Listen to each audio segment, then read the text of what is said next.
Ladies and gentlemen, welcome back to Legion of Myth. Today, we're going to talk about dice. Now, the reason I'm doing this dice segment for all these different dice methods is because many people, both I've met and in chat and spoken to on Discord and whatever, they don't have experience or access even to different types of dice systems. And so they say, "Oh, D20 is the best." Well, have you played a dice pool system? Have you played a percentile system? Have you played a 3d6 roll low system? Well, no, but D20 is the best. And that means I stop listening to you. So today I'm going to expose you to more dice systems than you possibly have used in your life. And today we are going to do percentile roll under. And I'm going to explain what that is right now. All right. So in this idea, is pretty much in Call of Cthulhu and Rifts. Percentiles is used in part of the system, at least part of the system, to determine success based on a number between 1 and 100. And usually in these two, that is the case. You roll equal to or lower your skill percentage and you succeed. You roll above your skill percentage and you fail. The higher the skill percentage you have on your character sheet, the more likely you are to succeed. And it's almost always that simple. Now, each game will have different mechanics affecting that depending on situation. In the rifts, usually it is a base -5, -10, -20, 25, or the game master at any time can say, "Oh no, that's really hard. That's -50% to your roll," and you would subtract that from your listed percentile. If you had a 75% chance to sneak, but you're sneaking through broken glass, bright lights, and you have a broken leg, this is going to be a -50% chance to your sneak roll. Okay. Or if you are in, say, Call of Cthulhu, you're going to say, this is a very, very difficult task. So you only use half of your listed percentage. That means if you had a 50% base chance of success in this difficult situation, overly difficult situation, you're only going to have a 25% chance of success. If the thing you're trying to do is so ridiculously difficult that it's nigh impossible, then you are going to get 1/5 of your skill as your base. So if you had a 50, now you have a 10. You must roll 10 or less to succeed. Now, this is reserved in Call of Cthulhu 7th edition. This is reserved for only the most difficult of tasks. Like, you're not just picking a lock in the dark. You're picking a lock in the dark with 3 broken fingers with a gun at the back of your head. That is considered, oh my God, this level of difficulty. So we're going to give some examples, and we've got some dice to give those examples. Bing, bing. Here we go. And as you can see, where am I? There we are. We have percentile dice. And let's say... Weird. How come they're both 10s? Well, no, this one's a percentile die. This one's a 10-sided die. It just, instead of saying 0, it says 10. Oh, God. Okay. Yeah. It's just weird. As you can see. Yep, I see it now. That's just not, it's not normal. Normally it says 0, yeah, but I got it. Yep. I understand. So let's give an example here. And it's going to be, first, we're going to use Call of Cthulhu. Now, as I said before, there is your base skill chance and then your difficult and almost impossible skill levels. But we're going to go base here. So we're going to go firearms. This particular character has a 20% chance to succeed in a firearms roll. That means I've got a 20% chance to hit you with my bullets. Wow, so that's it. What we're going to do, we're going to try and hit you with some bullets.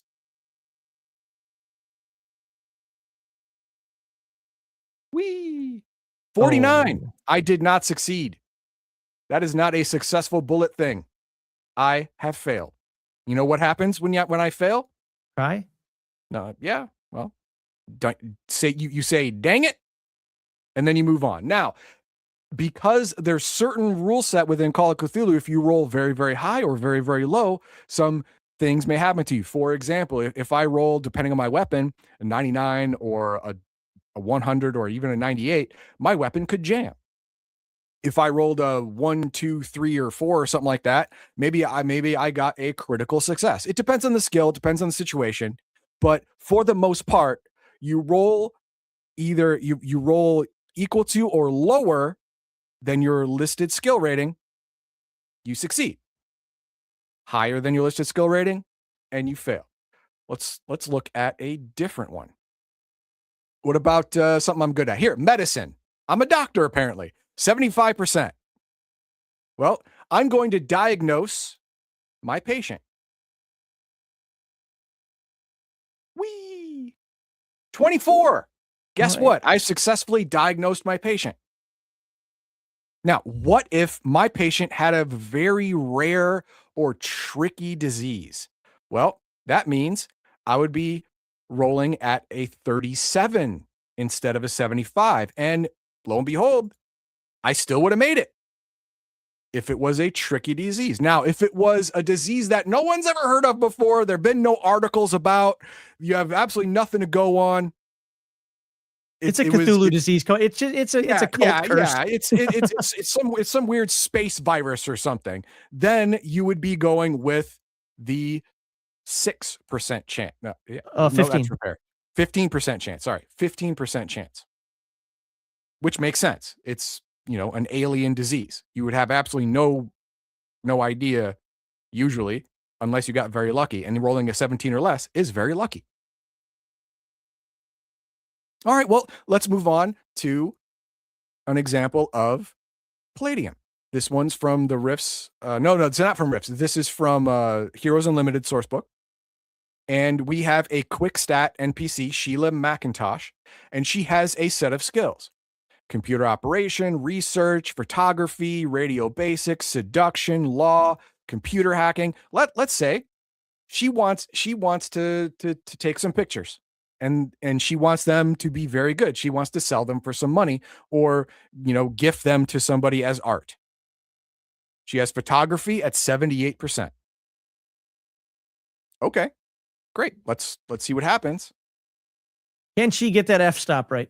Can she get it? Let's find out. Whee! 95. She forgot to take off the lens cap or something. I don't know what happened. She put her finger over the... Yeah, that is not a critical failure. Now, like I said, each percentile system has their own determination of difficulties and critical failures. In Palladium, it's usually 99 or 100 is a critical failure because that never succeeds. But in this instance, I got a 95. That's just a regular old failure. These pictures are bad. They're just bad. They're not in focus. The point of it is not in frame. The negative space is all crappy, whatever it is. So she goes out the next day and goes, okay, well, I want to try again. No, don't blame it on you. It's the subject blinked. There it is. 77. Oh, look at that. Made it by one. That's a success. Oh, I only made it by one. It sucks. No. You made it. You made it. Now, again, percentile systems may be like, oh no, the amount of success matters. But in this instance, it does not. You successfully took a good photograph. It was a success. You did it. Good job. And that's basically all it is. Now, in these two games and in many games that use percentile dice, it is part of the entire system. D20s, D4s, D8s, D6s, D12s. They're all used in different aspects. For example, in combat, in Palladium, in Palladium specifically, because I'm looking at it, you use D20s to roll to hit in combat. You use D20s to dodge. You use D20s to roll saving throws. And then you use D4s, D6s, D8s for damage rolls, for length of time spells last or psionic powers last, whatever. Percentile is just part of the die system as a whole. Now, in my next video, I'm going to go over two games that the percentile is the only die system that's really used. One of them 100% of the time, the other 90% of the time. So this is real. So the next two are the real pure percentile dice games. But Well, That's for I next, told Heathen that's for Dog the I next was going to mention this before we started. Another game that used percentile like this is Battle Lords of the 23rd Century. I got it out Yeah. there. Drink. Anyway, I only started 2. That's fine. But one of the things I was thinking about while you were talking about that is, I don't think our channel dives enough into Palladium. Maybe we should cover that a little bit more. I'm just might be Yeah, something we Palladium want to we're a look at. little light on. Yeah. We're a little light on the Palladium. Well, Poly Robotics says Palladium has the best dice percent rule, since if you roll 1, you succeed. That's true. Yeah, an ot 1 means you win. You just win. On the Well, I other don't even have hand, the skill. I don't care. You win. Sure. on the other hand, Everyone gets lucky a little bit. I like Rifska rule that any roll over 98, no matter what you skill level is a fail. Yeah. I think one book says 95 and all the rest say 90. Like there's a little argument in there whether with depending on the source book you're using. If you're using Heroes Unlimited and you are a specific class of character, the genius, hardware, mechanical, whatever, then you can have a skill rating above 98, but still rolling a 99 or 100 is still a failure. But there's another system, I forget, is it the new TMNT system where a 98, new TMNT does 95, yes. Does 95, but, yeah, but where it's everything by 5 higher is an automatic failure, you know. So it depends on what system you're on, what world you're using, what source book you're using. All right. Well, those are the only 2 that I started. So thanks, folks out there. I'll let Heathen Dog walk us out before he talks about more percentile. Next one is going to be really interesting. Looking forward to that. All right. Well, thank you very much for listening to the end. If you made it here, I appreciate it. Please like, comment, share, hype, super thanks, all that good stuff, and subscribe if you liked the content. And remember, the next video is the more pure percentile die system. The pure. No, wait, that sounded racist now. Nope, never mind. Nicest. Never mind. No, moving on.